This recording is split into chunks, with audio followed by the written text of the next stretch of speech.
Assalamualaikum warahmatullahi wabarakatuh. Perkenalkan, nama saya Kety Putri Aprilia dari jurusan Administrasi Pendidikan.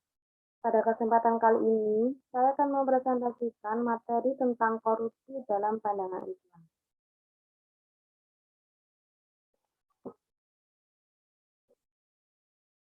Di sini saya akan membahas, yaitu yang pertama adalah definisi korupsi, yang kedua bentuk-bentuk korupsi, yang ketiga hukum korupsi, yang keempat motif korupsi, dan yang terakhir yaitu upaya dalam mengurangi korupsi.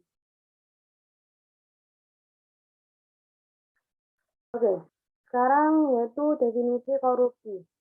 Korupsi dalam dimensi suap atau riswa dalam pandangan hukum Islam merupakan perbuatan tercela dan merupakan dosa besar serta Allah sangat melaknatnya.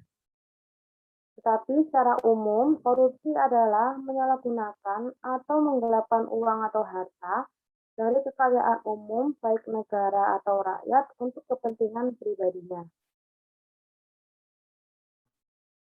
Selanjutnya yaitu bentuk-bentuk korupsi. Di sini bentuk-bentuk korupsi ada 7. Yang pertama yaitu korupsi transaktif atau transaktif corruption. Korupsi ini dilakukan karena adanya kesempatan timbal balik antara pihak pemberi dan pihak penerima demi keuntungan. Selanjutnya, korupsi perkerabatan atau nepotistic corruption. Korupsi ini dilakukan dengan menyangkut penyalahgunaan kekuasaan atau wewenang untuk berbagai keuntungan, baik untuk teman atau saudara dan orang-orang terdekat. Selanjutnya yaitu korupsi pemerasan atau extortive corruption.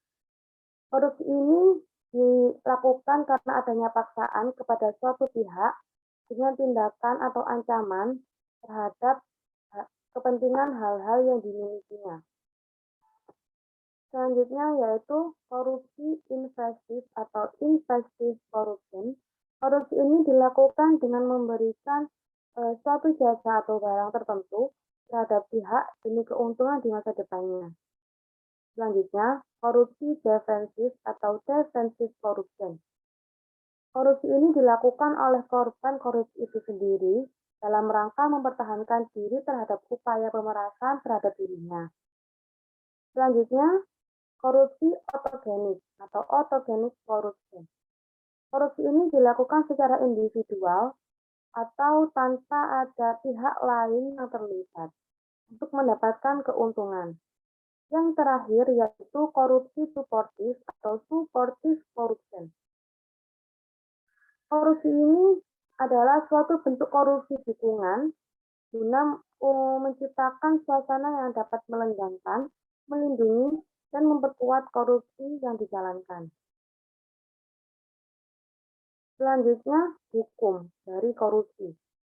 Menggunakan harta kekayaan dari hasil tindak pidana korupsi sama saja dengan hasil rampasan, hasil judi, hasil curian, dan hasil haram lainnya. Menurut ulama fikih, dalam urusan ini juga disepakati jika menggunakan harta yang didapat dengan cara terlarang, maka hukumnya adalah haram. Karena prinsip dari harta tersebut yaitu bukan menjadi milik yang sah, tetapi milik orang lain yang didapat dengan cara terlarang. Selanjutnya yaitu motif korupsi. Ini motif korupsi dibagi menjadi 2, yaitu motif korupsi internal dan motif korupsi eksternal.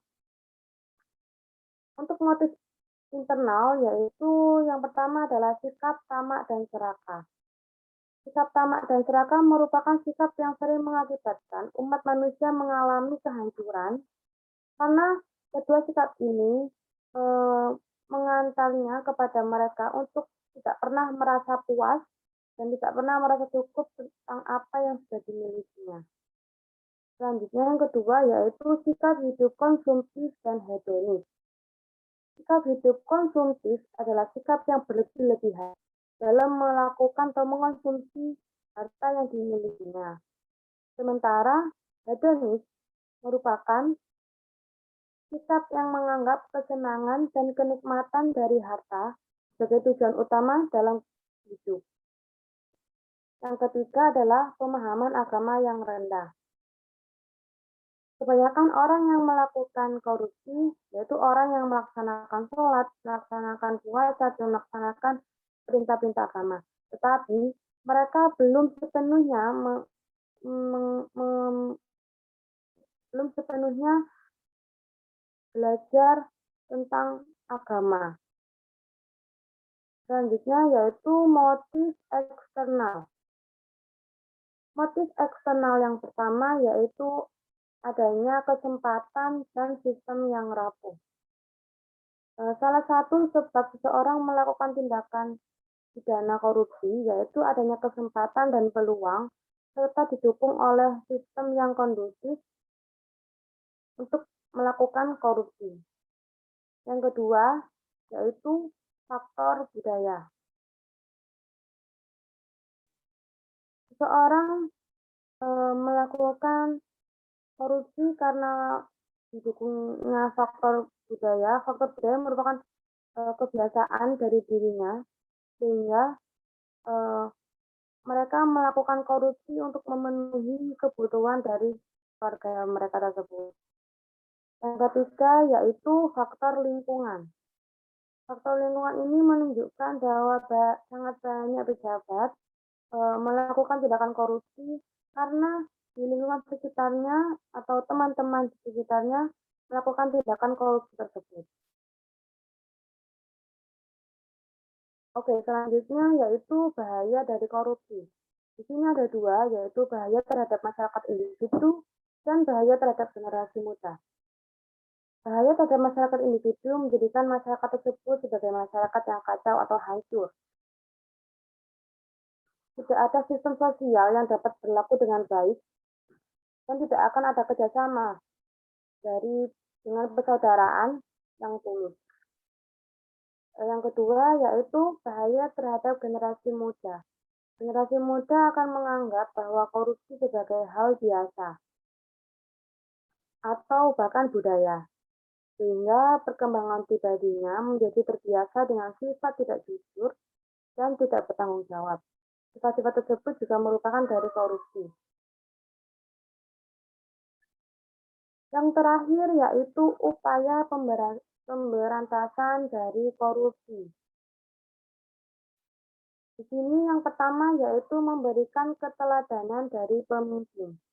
Jika pemimpin tersebut bersih dari korupsi, maka bawahannya atau yang bekerja itu akan mengikuti pimpinannya dan akan menghindari kegiatan korupsi. Yang terakhir yaitu melakukan pengawasan di lingkungan masyarakat. Masyarakat juga memiliki peran dalam mengurangi atau memberantas tindakan korupsi, yaitu contohnya dengan cara mereka menolak kegiatan yang menyimpang dari pemerintah di sekitarnya. Oke, sekian dari saya. Apabila ada salah kata atau perkataan, saya mohon maaf sebesar-besarnya. Wassalamualaikum warahmatullahi wabarakatuh.